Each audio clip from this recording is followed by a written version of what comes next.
Je vous remercie. Monsieur le Président de la République, Monsieur le Premier ministre, Mesdames et Messieurs, les membres du Parlement, du gouvernement, Mesdames et Messieurs, chacun en ses titres et grades, je voudrais vous remercier d'être présents ici en ce moment historique pour notre pays, pour notre démocratie et pour notre République. L'opposition sénégalaise est venue participer à ce rassemblement, à cette réunion, à cette manifestation, parce que nous sommes convaincus que le dialogue est la meilleure forme de gestion des affaires publiques. Madame Aminata Mbengue l'a rappelé, Moustapha Niasse avant elle, nous sommes des disciples de Senghor. Nous croyons au dialogue. Le dialogue, c'est un banquet du donner et du recevoir. C'est la raison pour laquelle notre présence aujourd'hui en tant que membre de l'opposition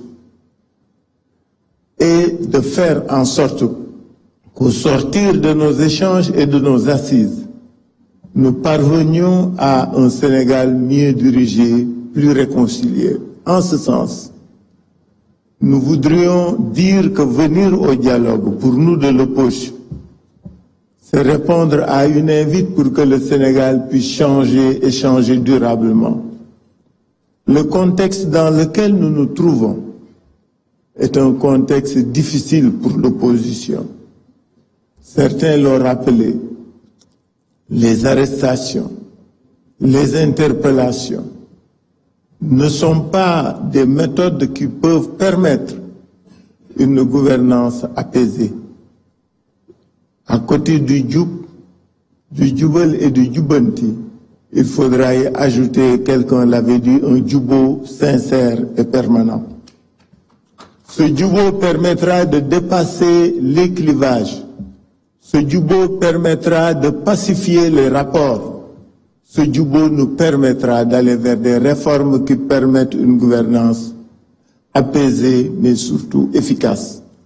Pour ce faire, l'opposition répondant à l'invite du ministère de l'Intérieur concernant les TDR, nous avions pensé que ce dialogue ne devrait pas être que politique.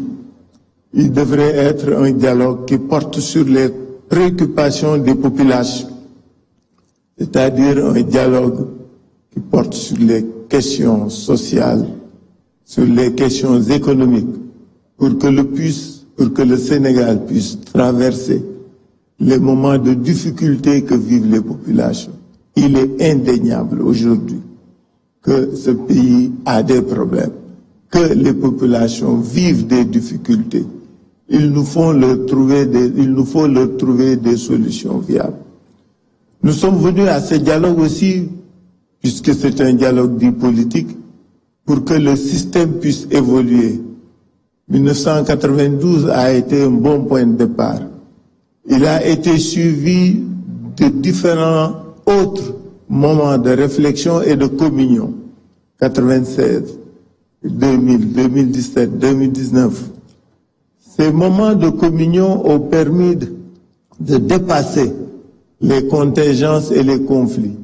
C'est la raison pour laquelle, au nom de l'opposition, au nom de laquelle je parle, nous voudrions vous demander qu'un certain nombre, Monsieur le Président, qu'un certain nombre de dispositions du Code électoral, que le respect des libertés, que la libération des détenus, qu'une conduite plus apaisée et plus civilisée de la reddition des comptes, que ces actions-là puissent être menées, afin que dans la sérénité, nous puissions œuvrer pour un Sénégal de paix. Je voudrais, au nom de l'opposition, vous dire que nous sommes venus ici, aujourd'hui, en acteurs de la pacification de l'espace politique.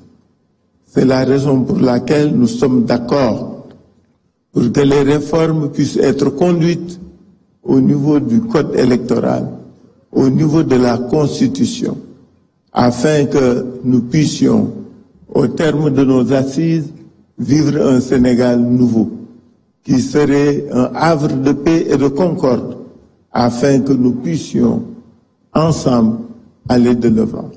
Je ne peux pas terminer mon allocution, que j'ai voulu brève. C'est pourquoi je n'ai pas lu de papier. Nous avons un discours et un texte que nous donnerons à Monsieur le Président de la République. Mais ce que nous voulons dire, c'est qu'il faut que ce pays bouge, il faut qu'il change dans la paix, dans la sérénité et dans la concorde. Je vous remercie. Merci beaucoup, Monsieur Khalifa Ababacar Sall. Dañuy jox kàddu gi Monsieur Abdoulaye Daouda Diallo, ancien président du Conseil économique, social et environnemental.